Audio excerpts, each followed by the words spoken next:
مغل بادشاہ اکبر کہتے ہیں پٹھان کو دوستی کر کے ہرایا جا سکتا ہے مگر لڑ کر کبھی نہیں۔ محمود غزنوی کہتے ہیں پٹھان اگر ایک ہو جائے تو پوری دنیا پر لازوال حکومت کر سکتے ہیں۔ سکندر اعظم کہتے ہیں جنگ میں اتر جانے کے بعد پٹھان کو روکنا شیر کے منہ میں ہاتھ ڈالنا ہے۔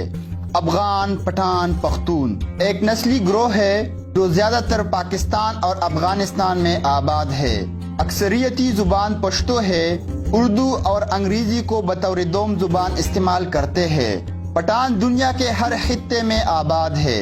آبادی کے لحاظ سے یہ سب سے زیادہ پاکستان، افغانستان اور انڈیا میں پائے جاتے ہیں۔ پاکستان میں یہ خیبر پختونخوا، بلوچستان اور کراچی میں زیادہ تعداد میں موجود ہے اور پاکستان کی آبادی کا تقریباً 15% حصہ پختونوں پر مشتمل ہے۔ پٹھانوں کی قومیت اور اصلیت کے بارے میں جو دلائل تاریخ نے بیان کی ہے وہ یہ ہے کہ پٹھان حضرت ابراہیم علیہ السلام کی اولاد میں سے ہے اور حضرت اسحاق علیہ السلام کے اولاد ہے اور قومیت کے لحاظ سے بنی اسرائیل ہے۔ انگریز مورخین کے مطابق پٹھان قوم ارجینیا کے ایک حصے میں رہتے تھے۔ ارجینیا کے لوگوں کا دعویٰ ہے کہ افغان یا پٹھان ہم میں سے ہے کیونکہ البانیہ کے لوگ اوغان جو کہ بعد میں افغان بنا ارجینیا سے ہندوستان کی طرف چل پڑے۔ ایک انگریز مورخ لکھتا ہے کہ اسرائیل قبائل بہت تکالیف اور مصیبتوں کے بعد افغانستان میں آباد ہو گئے ہیں۔ ان کے مسلمان ہونے کے بارے میں تاریخ سے پتہ چلتا ہے کہ ان حضور صلی اللہ علیہ وآلہ وسلم کے زمانہ میں ایک قریش سردار خالد بن ولید ان لوگوں کے پاس رسالت کی خبر لے کر آئے اور اس خبر کی تحقیق کے لیے کیس نامی شخص کی قیادت میں چند سرداروں کا وفد ان کے ساتھ مکہ روانہ ہو گیا۔ یہ قبائلی سردار بحیثیت مہمان جب مکہ پہنچے تو وہاں نبی پاک صلی اللہ علیہ وآلہ وسلم سے ملاقات کے بعد اسلام قبول کر لیا۔ پتہ مکہ کی مہم جوئی میں بھی یہ آپ صلی اللہ علیہ وآلہ وسلم کے ساتھ رہے۔ ان سرداروں کو واپسی پر حضور صلی اللہ علیہ وآلہ وسلم نے تحفے تحائف بھی دیے اور اس وفد کے امیر کیس کا اسلامی نام عبد الرشید رکھ دیا اور پھر اسے بطان کا لقب بھی عطا کیا اور پھر یہی لفظ بگڑ کر پٹھان بن گیا۔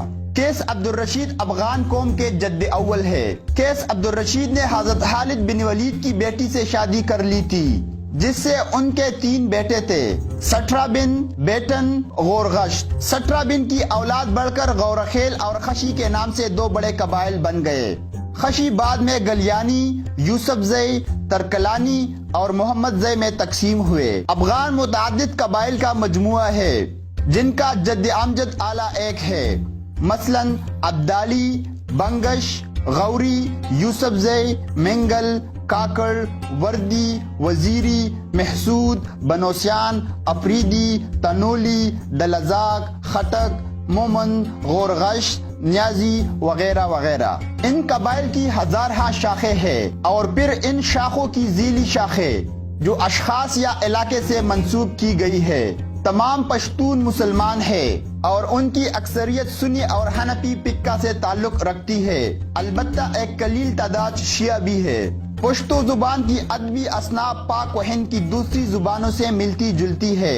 ان میں مردانگی کی روایات، رومان کی جھلکیاں، رنگینیاں اور رونائیاں بھی ہے جو شادی بیاہ، رسموں اور تہواروں میں جلوگر ہوتی ہے۔ پٹھانوں میں حجرہ کو خاص دخل ہے جہاں گاؤں کے لوگ جمع ہو کر مختلف معاملات پر گفت و شنید کرتے ہیں۔ کوئی حجرہ ایسا نہیں ہے جہاں رباب، گڑا اور ڈول نہ ہو۔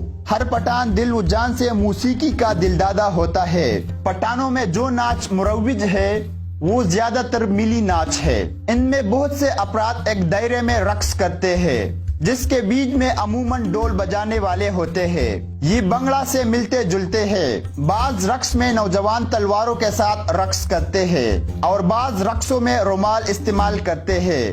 بعض جگہوں پر عورتیں اور مرد مخلوط ہو کر رقص کرتے ہیں اور کہیں صرف عورتیں ہی رقص کرتی ہیں۔ ان کے نام خٹک، انترا، بنگڑا، متاڈولا اور بلبلا وغیرہ ہے۔ پٹھانوں کی تاریخ پر لکھی گئی کتب میں سے تذکرہ ایک منفرد اور جامعہ تحقیق کا درجہ رکھتی ہے۔